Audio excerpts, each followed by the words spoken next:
What if sugar had no power over you? Imagine waking up tomorrow and walking into the kitchen. You open the cupboard, and the cookies that used to call your name sit silently. No cravings, no magnetic pull, no inner war telling you to take just one more bite. What if the sweet grip that has ruled your afternoons, your late nights, your quiet moments, suddenly disappeared? What would your life look like without that constant battle? Think about the last time sugar controlled you. Maybe it was 3 p.m., sitting at your desk, eyelids heavy, brain foggy. You told yourself you'd power through, but then your mind whispered, "Just a little chocolate will help." So you opened that drawer, the one where you keep emergency snacks, and in seconds the bar was gone. Or maybe it was the office birthday party. You promised you'd skip cake this time, but the smell of frosting filled the room, and before you knew it, your plate was full. Or maybe it was at home, late at night, standing in front of the fridge in the dark, telling yourself one spoonful of ice cream wouldn't hurt. But one spoon became 2, then 3. Sugar doesn't whisper, it shouts. And once it calls, it's hard to ignore. But what if it stopped calling? What if you could silence that voice? Here's the twist. Sugar cravings aren't weakness, they're wiring. Your brain is designed to love sugar because it's fast energy. Every bite lights up dopamine, your feel-good chemical, like fireworks. Sugar doesn't just fuel your body, it rewards it, comforts it, and teaches it to want more. That's why it feels so hard to resist. You're not broken. You're responding exactly the way your brain was designed to. But here's where it gets interesting. What sugar gives you in seconds, it steals in hours. The spike of energy is always followed by a crash. You go from alert to exhausted, from satisfied to foggy. And then the brain begs for more sugar to fix the very crash sugar caused. It's a cycle, and most people live in it every single day without realizing. But cycles can be broken, and cravings, as powerful as they feel, aren't permanent. Before we dive deeper, take a second to subscribe and hit the bell.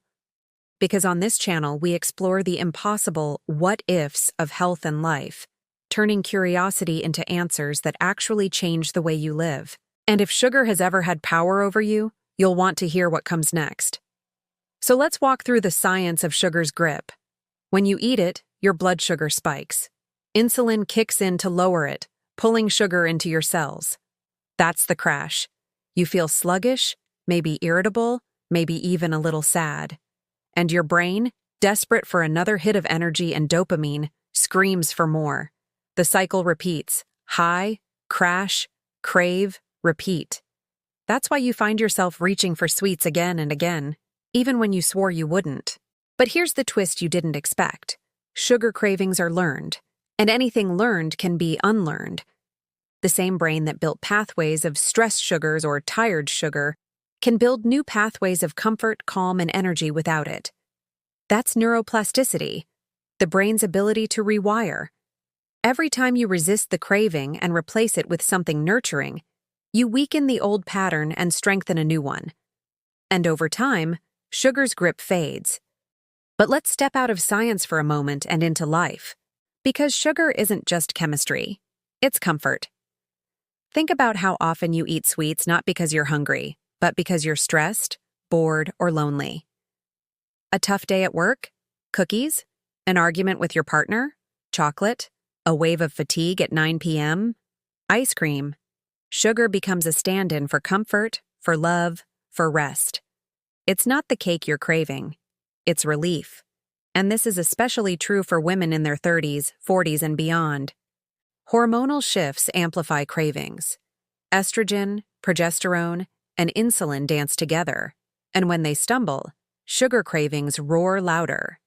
That's why it feels harder with age, not easier. But here's the hope.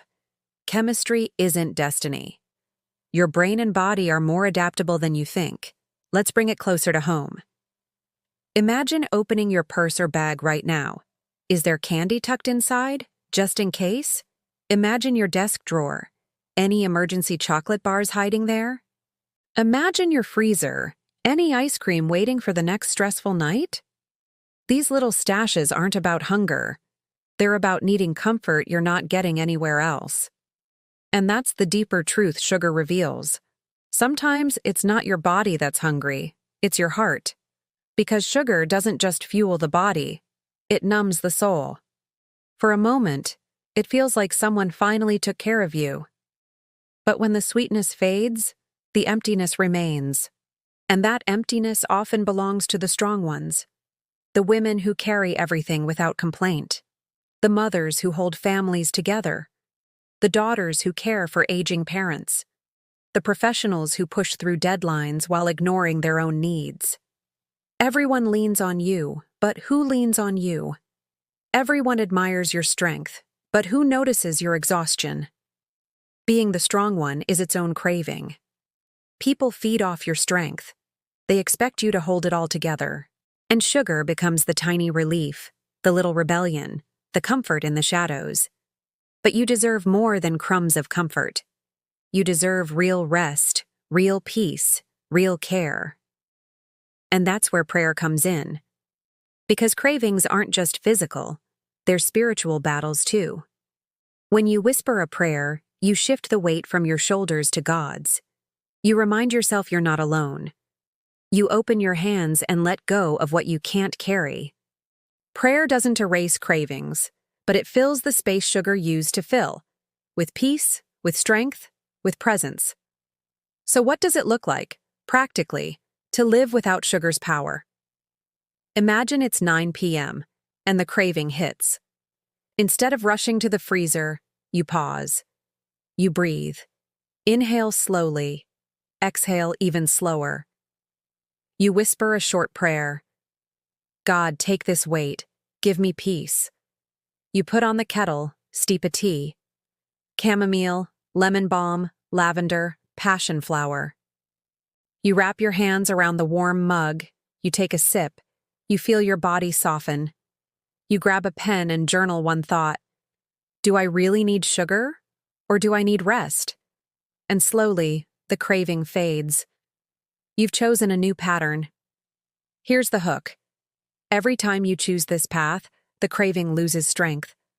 Not overnight, not instantly, but steadily. Each small decision rewires your brain. Over weeks and months, sugar stops shouting. It starts whispering. And eventually, it falls silent. Not because you forced it away with willpower, but because you replaced it with rituals of peace. But let's be honest, there will be setbacks. Nights when the cake wins. Days when the chocolate bar disappears before you realize it. And that's okay. Because it's not about perfection. It's about persistence. Each choice matters. Each win counts.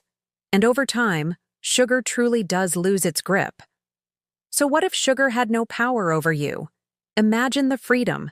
No guilt after meals. No energy crashes. No shame after midnight snacks. Imagine steady energy, clear focus, calm moods. Imagine looking in the mirror and seeing not just someone surviving cravings, but someone thriving without them. Before we wrap, take a second to subscribe and hit the bell. Because this channel isn't just about curiosity, it's about transformation.